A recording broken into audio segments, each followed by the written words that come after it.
மாநில பட்டியலில் பார்லிமெண்ட் சட்டம் இயற்றலாமா அப்படின்னா எஸ், மாநில பட்டியலில் பாராளுமன்றம் சட்டம் இயற்றலாம். எந்த கண்டிஷன்லையுமே மாநில அரசு அதோட சட்டமன்றம் பேரவையோ அல்லது மேலவையோ பாராளுமன்ற துறைகளில் மத்திய பட்டியலில் சட்டம் இயற்றவே முடியாது. நல்லா புரிஞ்சுக்கிறீங்கன்றது.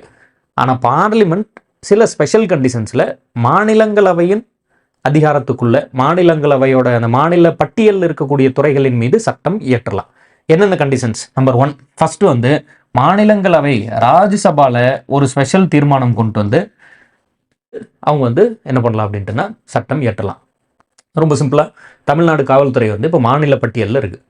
ஒவ்வொரு மாநிலத்திலையும் அந்த காவல்துறை சட்டம் ஒழுங்கு அது வந்து மாநில பட்டியலில் இருக்கு. அந்தந்த மாநிலம் முடிவெடுத்துக்குவாங்க.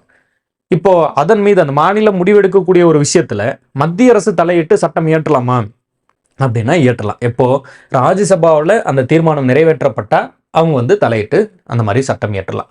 தேசிய நெருக்கடி, நேஷனல் எமர்ஜென்சி வந்துடுது, அப்போ குடியரசுத் தலைவர் தானே இன்சார்ஜ், அப்போ வந்து மாநில பட்டியலில் மத்திய அரசு பார்லிமெண்ட் தான் சட்டம் இயற்றுவாங்க. 2 அல்லது அதற்கு மேற்பட்ட மாநிலங்கள் வந்து கூட்டாக விருப்பம் தெரிவிக்கிறாங்க. இப்போ எடுத்துக்காட்டா காவேரி நதிநீரில் பிரச்சனை, கர்நாடகா வந்து எனக்கு இன்னும் நீர் அதிகமாக வேணுன்றாங்க, தமிழ்நாடு சைடில் வந்து எனக்கு இன்னும் நீர் அதிகமாக வேணும், இங்கே வந்து நெல்மணிகள் காயுது அப்படின்னு சொல்லி நம்ம கேள்வி கேட்குறோம். இப்போது இந்த 2-3 மாநிலங்கள் எது எது? கர்நாடகா, கேரளா, தமிழ்நாடு, பாண்டிச்சேரி கூட வச்சுக்கோங்க, யூனியன் டெரிட்டரி. இவங்க எல்லாரும் சேர்ந்து மத்திய அரசிட்ட கேட்டுக்கிறாங்க என்னென்ன, இந்த துறை சார்ந்து மத்திய அரசே சட்டம் இயற்றட்டும் அப்படின்னு 2 அல்லது அதற்கு மேற்பட்ட மாநிலங்கள் கூட்டாக சேர்ந்து ஒரு குறிப்பிட்ட துறையில் சட்டம் இயற்ற சொல்லி மத்திய அரசை கேட்டுக்கிட்டா அந்த துறையில் மத்திய அரசு தான் சட்டம் இயற்றுவாங்க. புரிஞ்சுக்கிறீங்க? அப்படி கேட்க மாட்டாங்க, அவங்கவுங்க கிட்ட அதிகாரம் இருக்கணும்னு தான் நினைப்பாங்க. பட் ஒருவேளை மாநிலங்கள் இணைந்து மத்திய அரசை கேட்டுக்கிட்டா சட்டம் இயற்றுவாங்க. சரி, அடுத்தல குடியரசுத் தலைவர் ஆட்சியின் போது குடியரசுத் தலைவர் ஆட்சியும் இந்த தேசிய அவசர நிலையை நீங்கள் கன்ஃபியூஸ் பண்ணிக்கூடாது.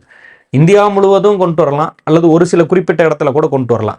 அப்படி தேசிய அவசர நிலை கொண்டு வந்தால் மாநிலத்தில் சிஎம் சீட்டுங்கிற அந்த பதவி அப்படியே தான் இருக்கும், கலைக்கப்படாது. ஆனால் மாநில அவசர நிலை ஸ்டேட் எமர்ஜென்சி கொண்டு வந்தாங்கன்னா மாநிலத்தில் இந்த சிஎம் சீட்டுங்கிற பதவியே இருக்காது.